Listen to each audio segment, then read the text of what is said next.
The mahogany conference table at Morris and Associates law firm had never felt more like an execution block. My Uncle Robert's perfectly manicured hands slid the inheritance papers across its polished surface, his signet ring catching the light like a warning signal. "Sign it, Sarah," he said, voice dripping with false concern. "It's what's best for everyone." I looked around the room at the faces of my father's family. Uncle Robert, the self-appointed patriarch since Dad's death 2 years ago. Aunt Patricia, his wife, wearing enough diamonds to blind someone. My cousins Marcus and Victoria, both trying to hide their smirks behind expressions of fake sympathy. Only Grandma's seat remained empty. They'd made sure she was too ill to attend this meeting. The papers in front of me were simple enough. A complete renunciation of my inheritance rights to the Bradford family holdings, the company my grandfather had built from nothing 50 years ago, the company my father had helped expand before his accident, the company that, by all rights, should have been split between me and my cousins. We can't have someone so inexperienced handling such crucial decisions, Uncle Robert continued, adjusting his Rolex. The board agrees. The company needs strong, traditional leadership. Traditional, their favorite code word for male. I glanced down at my simple black dress, bought off the rack at a department store. They'd always hated how I refused to play their games of designer labels and country club memberships. Even now, Victoria's Channel perfume seemed to be waging war with my drugstore brand. "The terms are more than generous," Marcus added, his MBA-polished voice carrying across the table. $5 million in exchange for your shares. That's more than fair considering your limited business experience. Limited business experience. I almost smiled at that. They'd been so busy watching their own reflections in their marble floors, they hadn't bothered to check what I'd been doing for the past 2 years since Dad died. "And if I don't sign?" I asked quietly, though I already knew the answer. Aunt Patricia's surgically enhanced smile tightened. "Then things could get very uncomfortable. The board has already expressed concerns about your father's unfortunate investment decisions before his death. A full audit might be necessary." There it was, the threat. They'd drag Dad's name through the mud, create enough doubt to tie everything up in legal battles until I was bankrupted by lawyer fees. What they didn't know was that 6 months ago, I'd sat in Grandma Alina's garden, drinking her special blend of Earl Grey tea, as she explained exactly what she'd done. "They think I'm getting senile," she'd said, her blue eyes sharp as ever. "Let them. While they're busy planning how to steal your inheritance, I've already transferred controlling interest in the holding company to you through offshore accounts they don't even know exist." I picked up the Mont Blanc pen they provided, probably expecting the expensive weight of it to intimidate me. My signature flowed across the page, each letter a step in a dance they didn't know I was leading. "There," Uncle Robert said, unable to hide his triumph. "That wasn't so hard, was it? Security will escort you out. Don't bother coming to any future family functions." I stood, smoothing my dress. "Actually, I have a lunch appointment. But you all might want to keep your phones on this afternoon. I hear there's going to be some interesting business news." Victoria rolled her eyes, still playing at being mysterious, "Cousin. This isn't one of your little charity projects." I walked to the door, then turned back. "You know what Dad used to say about the Bradford family motto? Fortune favors the prepared." I always wondered if any of you actually understood what that meant. As the elevator doors closed behind me, I pulled out my phone and sent a single text to my lawyer. "Execute Phase 1. In the lobby, I passed the massive portrait of my grandfather, the company's founder. Most people saw an intimidating figure in an expensive suit, but I remembered him teaching me chess when I was 7. The key, my dear, he'd said, isn't just knowing the moves. It's making your opponent think they know yours. I stepped out into the bright autumn sunshine, counting down the minutes. By 2 p.m., every news outlet in the city would be running the story. Bradford Holdings' secret merger with its biggest competitor, orchestrated by the company's true majority shareholder, me. Uncle Robert's carefully arranged monopoly on the family's shipping empire was about to crash into the rocks, and he didn't even see the lighthouse. My phone buzzed. A message from Grandma. Is it done? Just beginning, I replied. Heading to the hospital now. Are you ready for visitors? Darling, I've been ready since your grandfather left me his secret shares 20 years ago. Today we show them what Bradford women can really do. I smiled, hailing a cab. The driver asked, Where to, miss? Mount Sinai Hospital, I said. I need to visit my grandmother before the afternoon news cycle hits.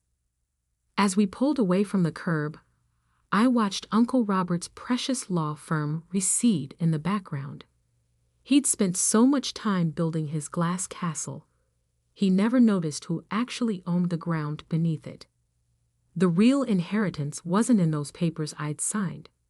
It was in the lessons Grandma and Grandpa had taught me while everyone else was busy counting their money. Patience, strategy, and the understanding that true power doesn't need to shout to be heard. My phone buzzed again, this time an alert from my real office, the one nobody in the family knew about. Markets opening. Ready to proceed with announcement? I typed back a single word. Begin. By sunset, the Bradford family would learn what their precious motto really meant. Fortune doesn't favor the bold. It favors those who know how to wait for the perfect moment to strike. Grandma Aliner's private hospital room felt more like a command center than a place of recovery. She sat propped up against crisp white pillows, her silver hair perfectly styled, multiple tablets arranged on her bedside table like battle plans. Did they bite? She asked as I walked in, her eyes gleaming with the same strategic sparkle that had built Bradford Holdings 50 years ago. Hook, line, and sinker, I replied, setting my bag down. Uncle Robert practically danced when I signed. She checked her watch. A vintage Cartier that Grandpa had given her on their 40th anniversary. It's 1:45. Markets close at 4. Are you ready for what comes next? I pulled out my laptop, already in motion. Johnson & Pierce are announcing the merger at 2 p.m. sharp. Their PR team has been coordinating with ours for weeks. And Robert has no idea. He's too busy celebrating his victory to notice that his biggest competitor just merged with the company he thinks he controls. I smiled, remembering Uncle Robert's smug face. The offshore transfers? Completed last night, Grandma said, pulling up documents on one of her tablets. Your grandfather always knew Robert would try something like this after he was gone.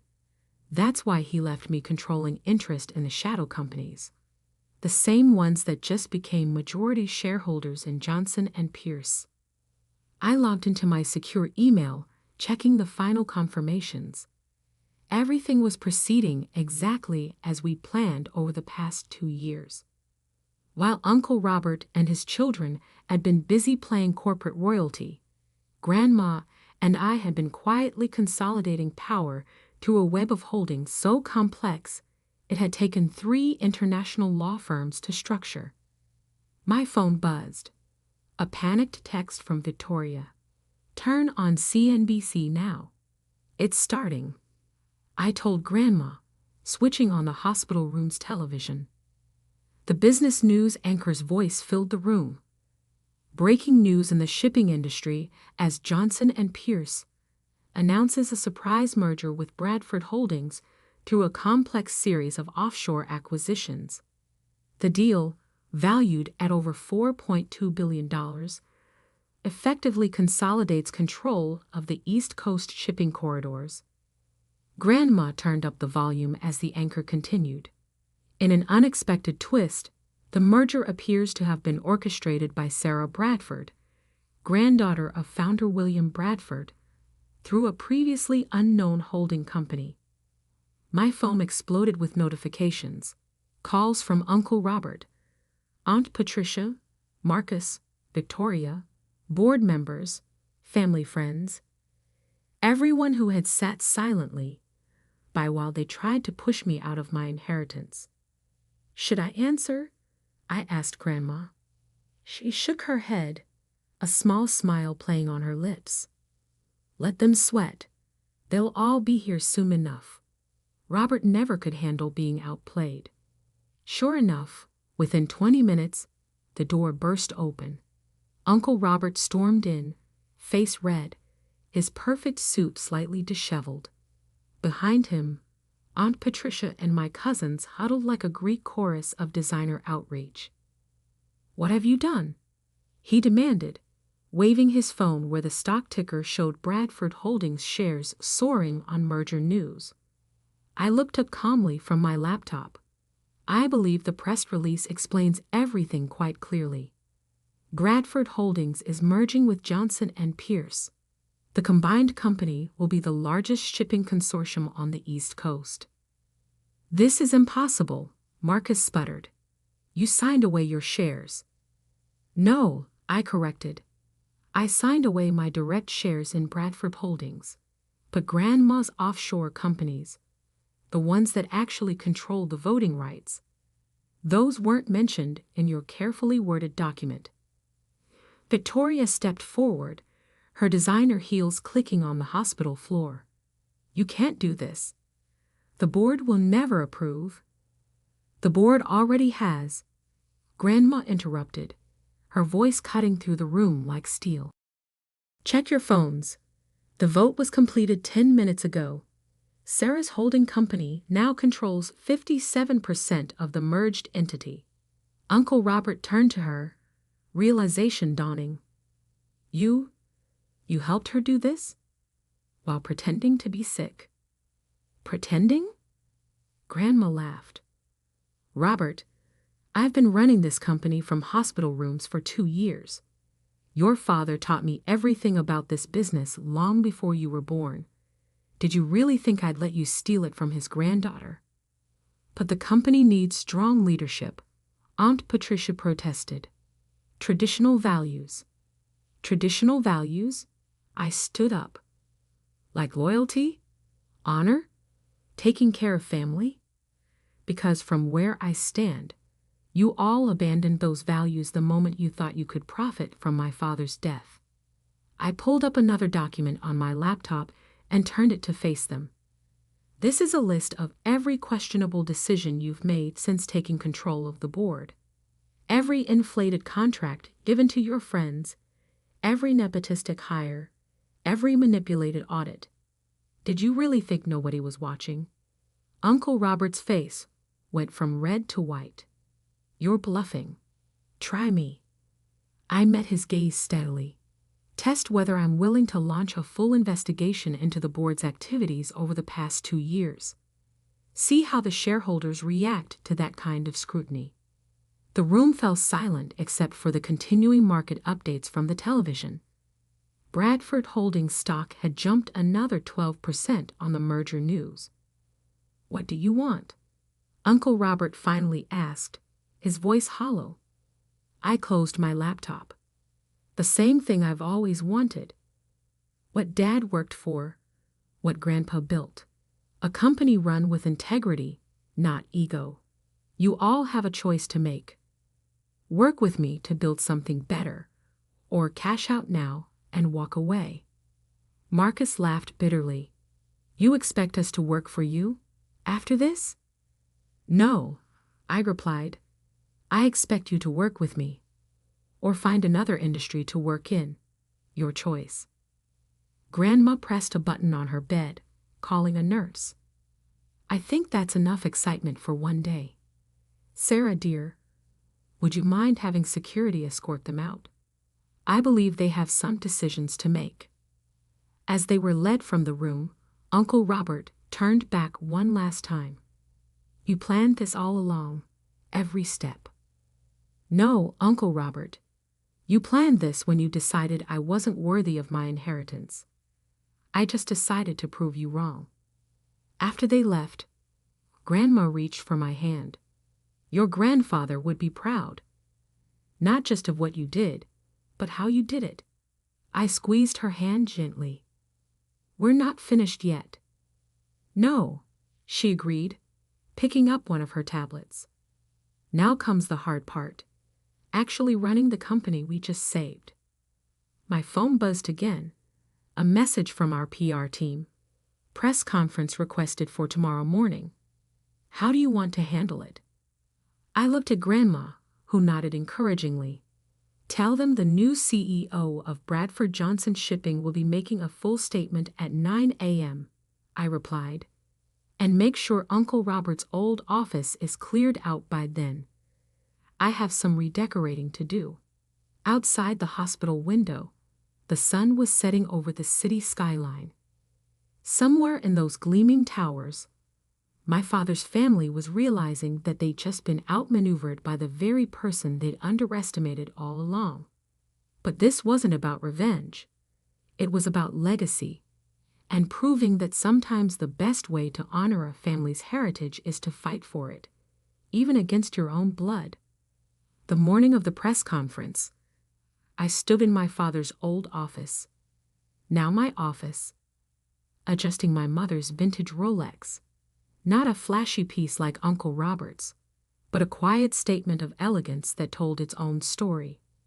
Through the floor-to-ceiling windows, I could see 3 cargo ships bearing the Bradford Johnson logo entering the harbor. The merger was already physically visible in the water. Ms. Bradford? My new assistant, Thomas, appeared at the door. They're ready for you in the conference room. And your family is here. I nodded, unsurprised. All of them? Yes, even the ones who weren't invited. Perfect. I checked my reflection in the window. The tailored navy suit I wore was expensive, but understated, chosen to send a message. I wasn't here to play their games of conspicuous wealth. I was here to work. The main conference room fell silent as I entered. On one side sat the board members and major shareholders, including several Johnson and Pierce executives. On the other, my family, Uncle Robert, Aunt Patricia, Marcus, and Victoria, all looking like they'd aged years overnight. But the seat that drew everyone's attention was at the head of the table, where Grandma Aliner sat in her wheelchair, perfectly poised in channel, her eyes bright with triumph. Good morning, I said, taking my place at the podium. Thank you all for coming. Before we begin the press conference, I'd like to address some internal matters. I opened a folder and laid out several documents. These are the results of a preliminary audit of Bradford Holdings operations over the past 2 years. The findings are concerning. Uncle Robert shifted in his seat. Marcus suddenly became very interested in his phone. However, I continued, I believe in family and in second chances. So I'm offering a choice. I pulled out another set of papers. Option 1. Sign these new contracts. They include revised compensation packages, strict oversight requirements, and ethics clauses. You can maintain your positions within the merged company under new leadership and accountability standards. And option 2? Victoria asked, her voice barely hiding its tremor. Option 2 is simpler. Sign these resignation letters. Accept your severance packages and walk away. No investigations, no public revelations about the creative accounting I've discovered. Uncle Robert stood up, his face flushed. This is blackmail. No. Grandma spoke up from her seat. This is mercy. Something you didn't show when you tried to steal her inheritance. The company needed, he began. The company needed exactly what it's getting. I cut in. Fresh perspective, ethical leadership, and a return to the values Grandpa built it on. I checked my watch. You have 5 minutes to decide. The press is waiting. Those 5 minutes felt like hours. I watched my family huddle together, whispering furiously, occasionally glancing at the documents I'd laid out. Finally, Uncle Robert approached the podium.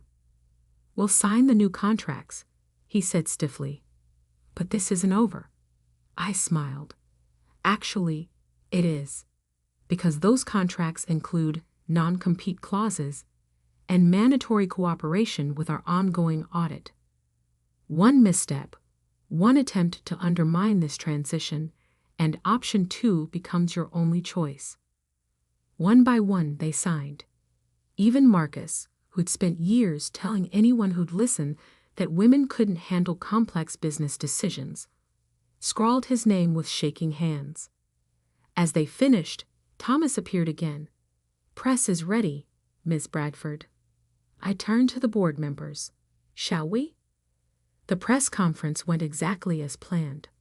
The markets responded enthusiastically to the merger announcement, and my prepared statement about modernizing while honoring tradition hit all the right notes. But it was the question and answer session that really drove everything home. Ms. Bradford, a reporter called out, your uncle was quoted last week saying you lacked the experience to handle complex business decisions. Your response? I looked directly at Uncle Robert in the audience. I think today's merger proves that experience comes in many forms. Sometimes the best business education comes from watching others' mistakes. Later that afternoon, I sat with Grandma in what had once been Grandpa's private study. The wood-paneled walls still held photos of ships from the company's early days, back when one man's vision had started it all. He would have loved this, Grandma said, sipping her tea. Not just the merger, but how you handled it, with grace and strategy. I learned from the best, I replied. You and Grandpa played the long game all along, didn't you? She smiled. William knew Robert would try to take over eventually. That's why he left me the controlling interests in those offshore companies.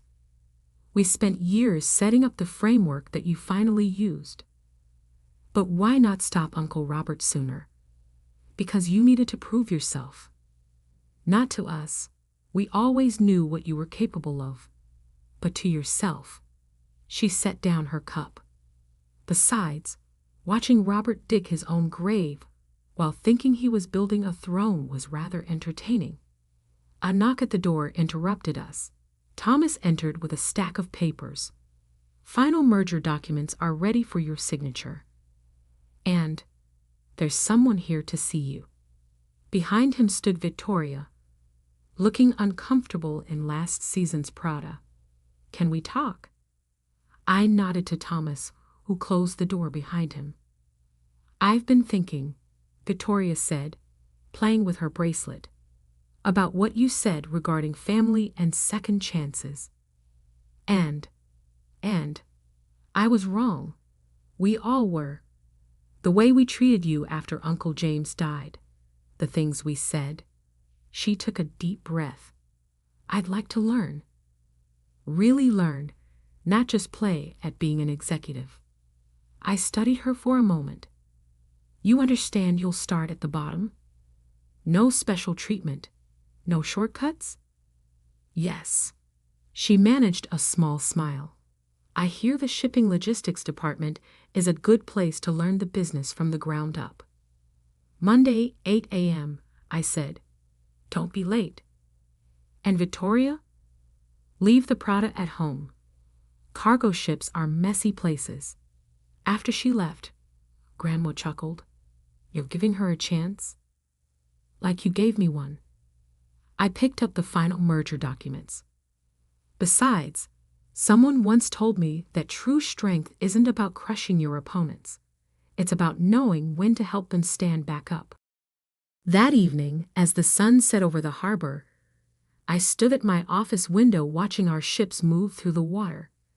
Each one carried not just cargo, but a legacy of my grandfather's vision, my father's integrity, my grandmother's wisdom, and now, my own determination to prove that the greatest inheritance isn't what's given to you, but what you prove you deserve. My phone buzzed with a text from Uncle Robert. You won. Congratulations. I typed back. No, Uncle Robert. The company won. The family won. And maybe, if you're willing to learn, you did too. Then I turned back to my desk, where a new set of challenges waited. Because while winning was satisfying, leading was the real test, and I had a legacy to build, one decision at a time. On my desk sat a chess piece, the queen from the set Grandpa had used to teach me strategy all those years ago. Beside it lay my old employee ID from when I'd worked summers in the shipping yard during college, learning the business from the ground up while my cousins lounged on yachts. Each piece told part of the story that had led to this moment, but the real story was just beginning. Because running a company isn't about who has the most power. It's about who knows best how to use it.